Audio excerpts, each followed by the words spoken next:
So, hello everyone.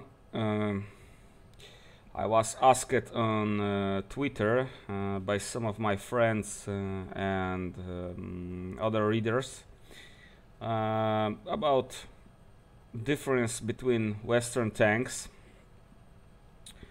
I will use Steel Beast Pro Personal Edition Simulator to show these differences between the two most produced Western third generation MBTs in their most used variants today.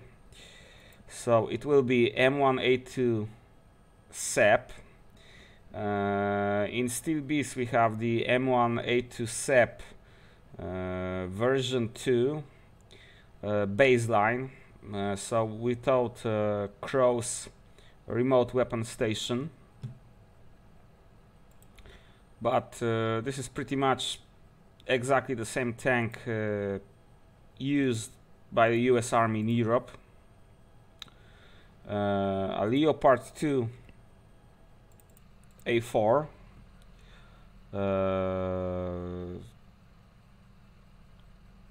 probably the most used Leopard 2 variant among its users. Leopard 2 A6. The German army primarily use this variant. And the STR-V122 or Leopard 2S. This is the example of the so-called Leopard 2 improved. I want to demonstrate this variant to show some improvements that are not necessarily improvements in many regards. Okay, so let's start with the M1A2 SEP and let's move to the commander station. So this is the commander station of the M1A2 SEP. In front of him we can see a large display for the CITV or the Commander Independent Thermal Viewer, and his multi-purpose display. It's used both for battle management system and vehicle systems.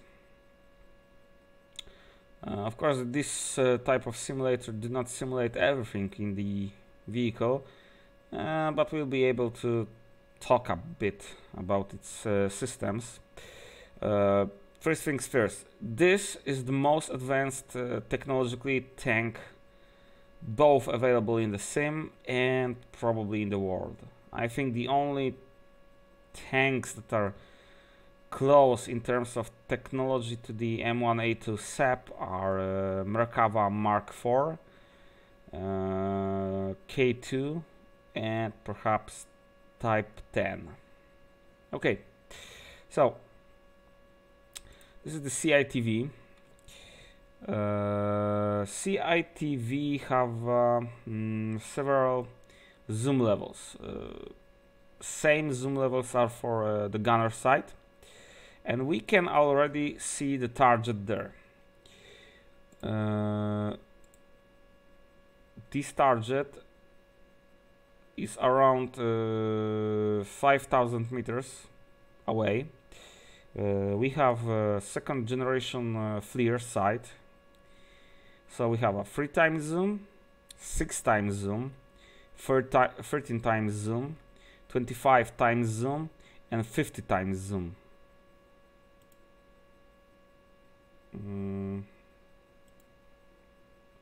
Well, I think that the target is even further than I was anticipating. Around 6 kilometers to 7 kilometers, something like that. But we can still see it clearly.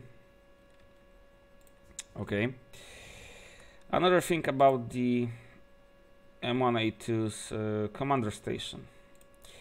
We have very good short-range visibility thanks to ICWS cupola. ICWS, so Improved Commander Weapon Station. We have 8 large periscopes that provide us with a very good 360 degrees visibility around the tank. Another advantage of the M1 series cupola is that it can be opened in so-called open protected position. It means that the hatch is covering our head from above, and we have a very good visibility between the hatch cover and the cupola itself. We can close the cupola or open it completely, and this is also another advantage. These hatches are spring-loaded. This means that they are very easy to open and very quick to open. So in case we have a problem like, oh my god, the tank is on fire, the crew can very quickly leave the tank.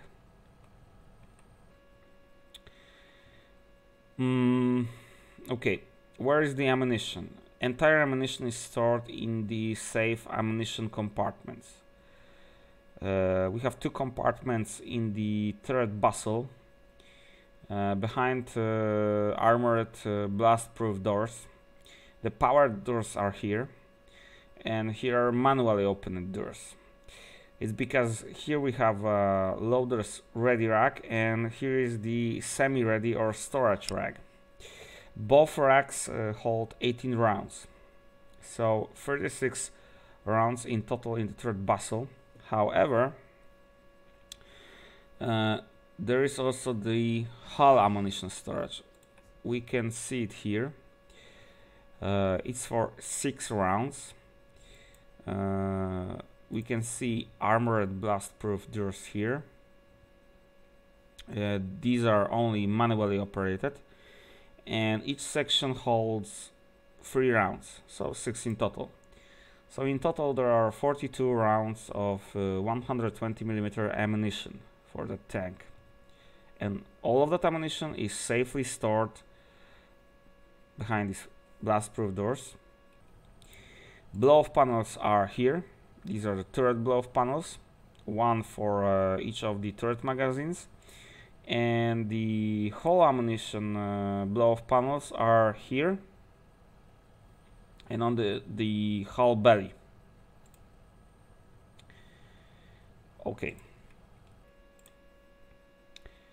Another advantage of this tank is the FTL system. FTL means far target location. How does it work? It's very simple. Let's say we have a target. The gunner lays it, so we have the range. The computer calculates the azimuth towards the target based on the north finding module and the turret indicator, because the M1A2 have the indicator where the turret is rotated compared to the hull, and north finding module finds north, and the system also compares the direction of the hull towards the north. Then we also have the GPS and inertial navigation systems. So computer knows the position of our tank, it knows where is the north, it knows where the turret is directed, and it knows the range to the target, and it calculates exact coordinates towards the target, or coordinates of the target. Now these coordinates can be sent via the BMS or battle management system to the higher echelon command, to other vehicles having this system, or it can be used for artillery or air attacks. So artillery and air forces precisely knows where the enemy that was detected is located. Okay, the commander also have the gunner primary sight extension, so he can see exactly what the gunner see, and he can also control the turret and the main armament of the tank. Okay. Well, the loader station is not operational in that kind of simulator. However, we can see one thing here. The loader is not isolated from the rest of the crew.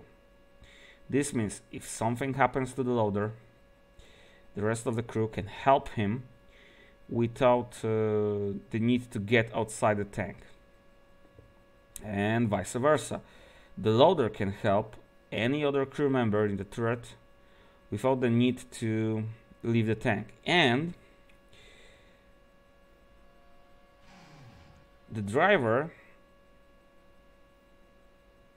can also be accessed via these doors from the turret, and also this part of the turret basket can be disassembled and the driver can get to the turret through this part of the turret basket. Okay. Yeah, this open space in the turret will be important when we'll be talking about Leopard 2. Okay, let's move to the gunner seat. So the gunner have 4 sights. He have the Unity sight. This is in the current version of this is bugged because this Unity sight should move with the gun. It should aim with the gun. So this Unity sight can be used to aim at very close ranges, the gun or more the coax machine gun. Now, we also have the gunner auxiliary sight. This is the backup sight, but also it serves another purpose. This purpose is that when we are in the hold down position, defending or simply fighting from the hold down position, this sight shows us what the gun sees. So if there is any obstacle in front of the gun, we can see it for this sight, and we will not waste the round going into the dirt. Okay. Now the primary sight assembly. So here we have day sight and the laser rangefinder here, and here we have thermal sight. However, this is not the primary way to use the thermal sight, because the thermal sight can be switched here. The view will be displayed in the day sight display. So we either have a day sight. The day sight have 3 times and 10 times magnification.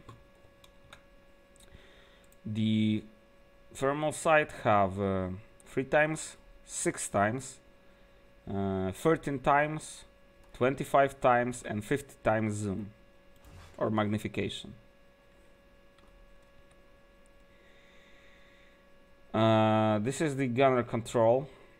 This is the so-called master blaster. This is the auxiliary trigger system. And this is the computer. Or actually the main fire control system display. So we can, for example, enter range data to the target, and the system will also show us the ranges for various main armaments. So for example, main gun firing M1028 canister round have a range, minimum range 25 meters to maximum range of 1100 meters. Main gun with other types of ammunition have a minimum range of 200 meters to 5000 meters.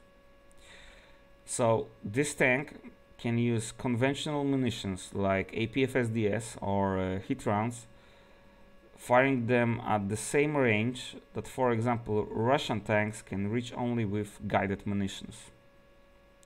And of course, coaxial machine gun have a minimum range of 25 meters to maximum range of 2000 meters. Okay, this will be a short video, so I think that's enough of the M1 for now. Let's move to the Leopard 2A4. Okay, the commander station. You have less periscopes than the M1 A2, and their visibility is rather limited. It's not bad, but it's not the greatest.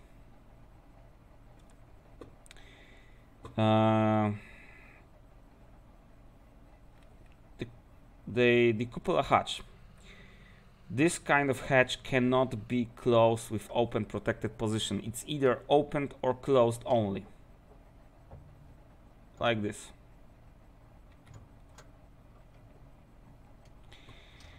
Besides this, he have a peri. This is periscope.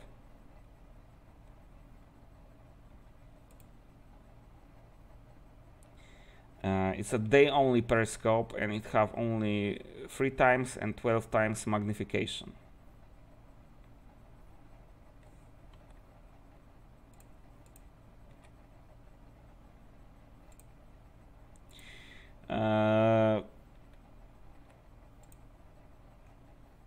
The commander can take the control of the turret through this button and control it through his control handle. He can also switch from the peri side to the gunner thermal side. And okay, I will show you something. The Leopard 2 have a first generation thermal sight in its gunner sight. It doesn't matter if it's A4, A5, A6, ST or V122. It's the same old WBG X first generation FLIR. So it have a very poor resolution, and as you can see, with 12 times magnification we can barely see a target at that kind of range.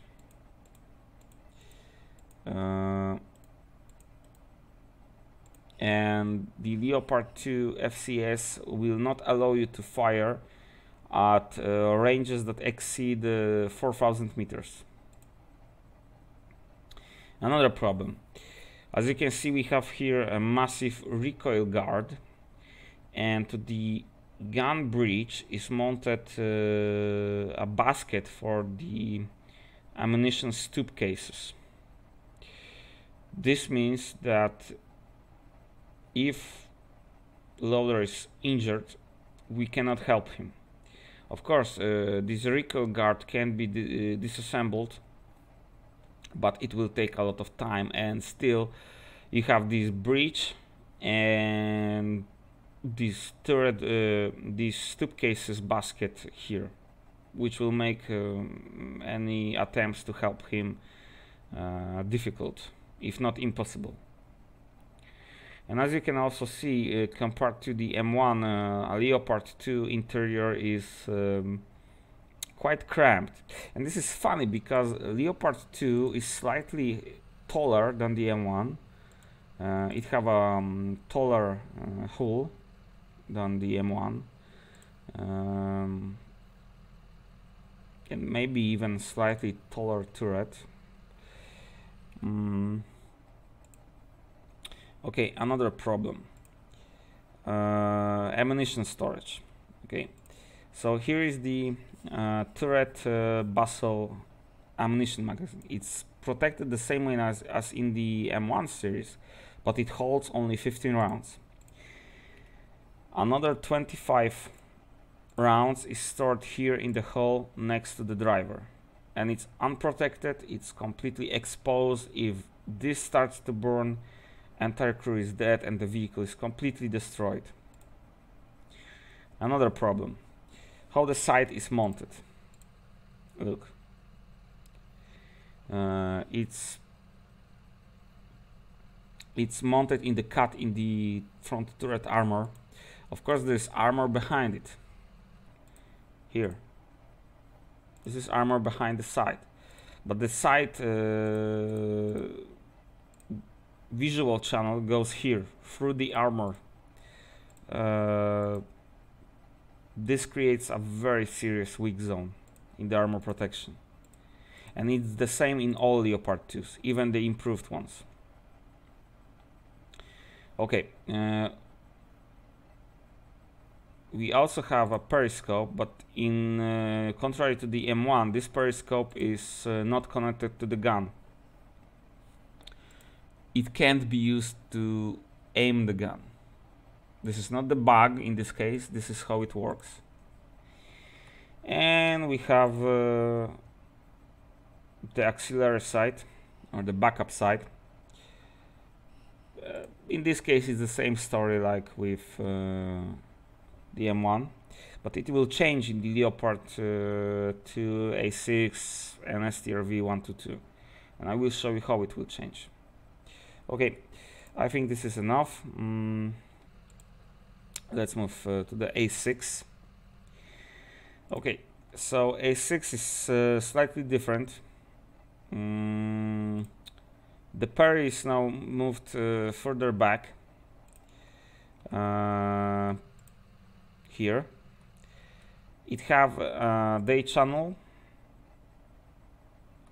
and it have the thermal channel.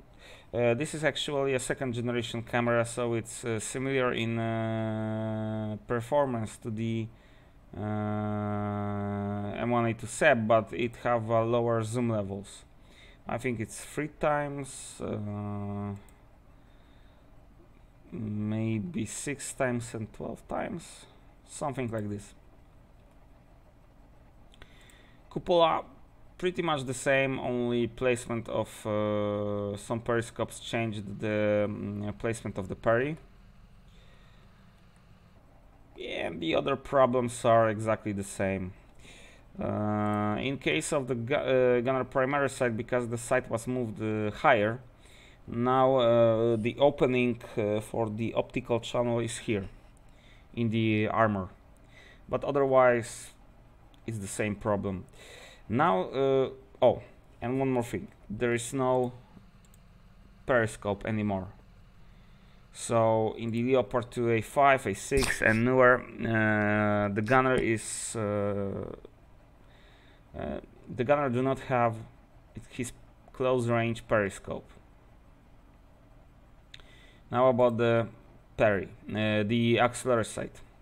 Okay, the view is the same. However, due to additional armor on the turret front, the sight is moved here. It means it doesn't see the same thing as the gun, it sees the same thing as the primary sight. This makes no sense, because this sight, as I said, is also used to see if the gun is clear of any obstacles. So this can create some problems, especially in more difficult terrain. The longer L55 barrel can create some problems. For example, the vibrations of the longer barrel are larger, so the stabilization system must be reinforced. This causes more problems with accuracy during movement. The longer barrel makes problems when moving in forests, cities, etc. Otherwise, same problems like with the A4. Now the STRV-122. I will not speak about other things because it's pretty much the same. However, the cupola of the commander. Yeah, it does not provide 360 degrees of visibility, because the turret roof is reinforced, and some people will say, okay, it's reinforced, So it's a good thing, right? Against, for example, artillery submunitions. Yeah, but the reinforcement is only the commander hatch, the loader's hatch, and the space between them. Here in the front there is no additional armor. This is just a storage box. And there's another problem. Notice how slowly this hatch is closing. Okay, so we had the open hatch and artillery strike came. The question is, we will be able to close the hatch quick enough? Okay, this is the first problem. And the second problem is, oh my god, the tank is on fire. We need to get out. Yeah. I guess that before this hatch will be opened, the crew will be toasted. They simply would not be able to open this hatch quickly enough to escape from the burning vehicle.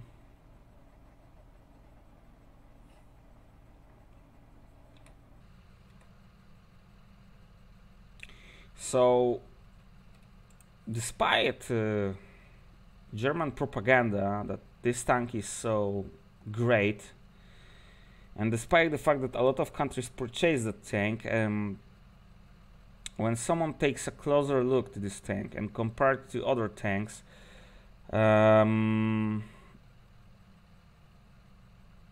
don't think it's so great. Oh, and by the way, about the sights. The gunner primary sight. The day channel have only fixed 12 times magnification. It means it doesn't have the wide field of view to provide the gunner good observation for finding targets. It was fixed in STRV 122. Here the day sight have 3 times and 12 times magnification.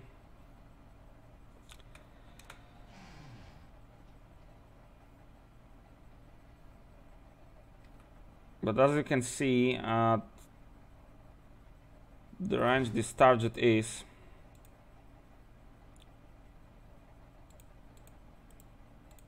so around 5,000 meters, 5,300 meters. We can barely see the target even with thermals, and with the day sight we can't see it at all. Meanwhile, with the M1A2 and its second generation FLIR, with its ridiculous zoom, I guess we could hit that target.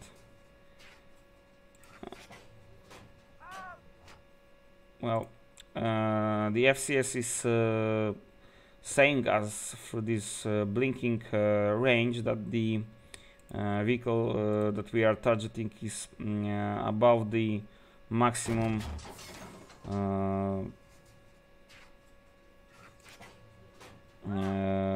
allowed range.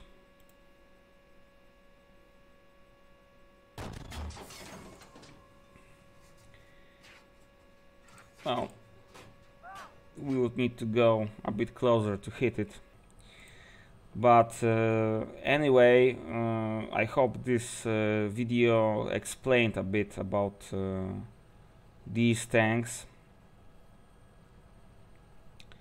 the difference between them. Oh, and maybe about the armor, because this might be interesting part for a lot of people. The Americans are replacing the M1's armor with newer type each 5 to 10 years for several reasons. First reason is to keep up with progress in anti-armor ammunitions.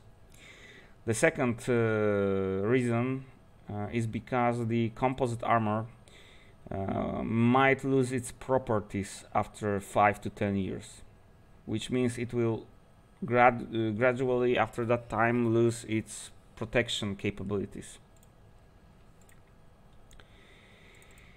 The Leopard 2A4, most Leopard 2A4s used B technology armor.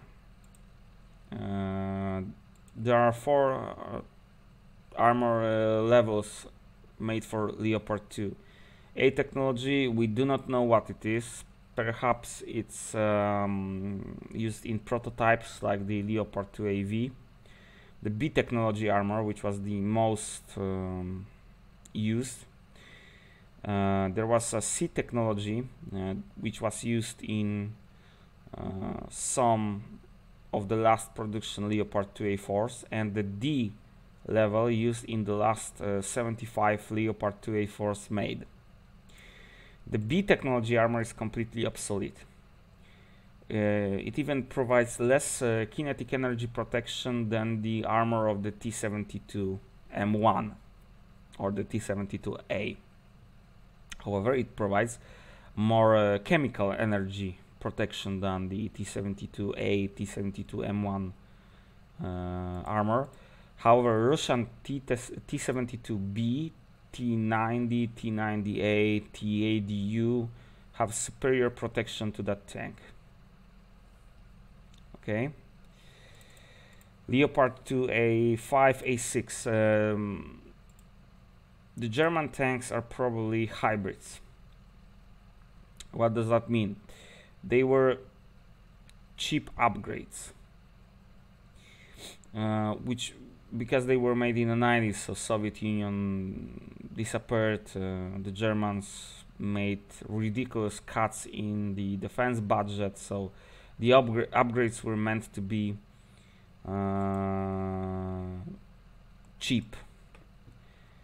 So we can assume that perhaps the hulls have the C or D tech armor. The turrets might have also C or D tech armor type. We do not know really, but for example, the Leopard 2A6 purchased by Finland are probably such hybrids, and they have older armor in the hull than in the turret. And finally, STRV-122, it have additional armor on the front of the hull, which is a good thing. However, it's uncertain what kind of armor it had, because prototypes tested in Sweden had the B technology composite armor with the add-on armor added. So we don't know, and besides that, the Swedish army wanted to use their own armor technology in the production vehicles, so we don't know. Oh, and by the way, about the Swedish tests, Swedes never tested the M1 armor, never. What they had was some informations from the Americans, and these informations were not very accurate, and based on these informations they simply made up M1's protection levels. They never tested the American armor. They only made mock-ups with their own armor and tested these mock-ups of the turret and the hull with their armor. So pretty much, if someone takes the Swedish tests and says, oh, but the Leopard 2 armor was better in the Swedish tests, well, this is complete and utter bullshit, manipulation, propaganda. And you only need to read the Swedish test documents and translate it to any language you use. If you make good translation, then it will be obvious that the Swedes never really tested the armor of the M1. Not to mention, there are various armors for the M1. The first two based on the British development, the BRL-1, BRL-2. Then we have first, second and third generation of the heavy armor package that contains depleted uranium. We have the next generation armor package that replaces heavy armor package on the M1A2 SEP version 3. And then we have also export armor package for the Arab states, which is a downgraded armor compared to heavy armor package and next generation armor package. Okay, I hope this video answered some questions. I hope it was a bit interesting, and I hope that my English was not most terrible. So yeah, maybe I will make more videos in English using SteelBees, and we will see each other next time. So we'll catch you later.